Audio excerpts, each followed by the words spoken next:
Greetings and welcome to this week's edition of One Big Thing. Kurt Goulding here, and today's one big thing is, where do we find these idiots?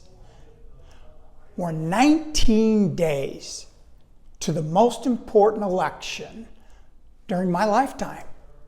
On the left side, we have a group of people that are willing to sell their souls to the devil. And I'm pretty sure several have already done that, and there's quite a few that are currently in negotiations with Satan as we speak. All they care about is power, not what's best for the citizens of this constitutional republic. 4 years ago, they ushered in an old man that was in obvious mental decline, yet the claim was that old Joe, well, he's a unifier, he's a good old boy, and this is what we need after COVID and all the division that had gone on. And so they ran him, but they kept him in the basement so that he didn't have to talk to anyone or anybody could really see how bad he was. And since day one, Joe hasn't governed. Instead, it's been a committee of unknown bureaucrats that are pulling all the levers, telling Joe what to do and what to say. Then back in July, this committee pulled off a bloodless coup and ousted Joe from running for re-election. He'd won the nomination, but the committee said, no, he's too far gone. So Kamala was inserted. In 2016, she ran for president, and she was such a bad candidate that she dropped out before any elections took place.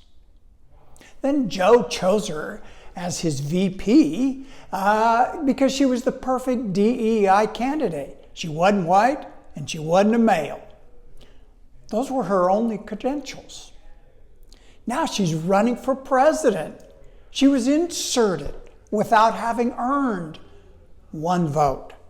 The committee has kept her in hiding, not allowing her to talk to the press, only doing friendly interviews where the questions are already prearranged. This lady has zero political skills. She's a horrible public speaker and has zero charisma. And yet, she is still nearly dead even with Trump, according to the polls.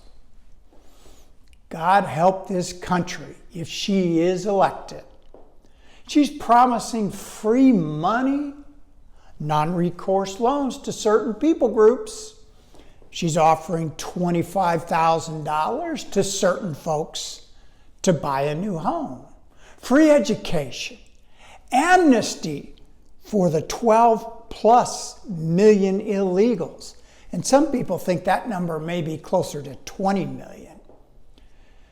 She used to be the top prosecutor for the state of California, and now she just ignores laws? Man, WTF. Oh, and yesterday, she floated the idea of paying somewhere in the neighborhood of 12 trillion, that's with a T, in reparations to a certain group. Even though there has not been slavery for more than 150 years here. Now, race relations were going in the right direction. They were the best they'd ever been until Obama was elected. And we've gone backwards since, and the country has divided. So what does this mean to the markets? Well, total government control of what gets planted, what manner of ag production can be done, how you can farm, runaway inflation because of the poor allocation of resources and instead of letting the marketplace allocate resources.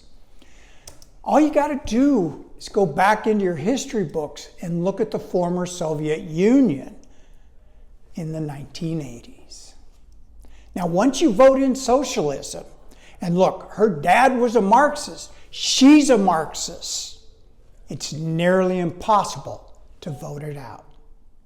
Oh yeah, and the Democrat leadership, they're saying that if Trump is elected, they will not certify the results.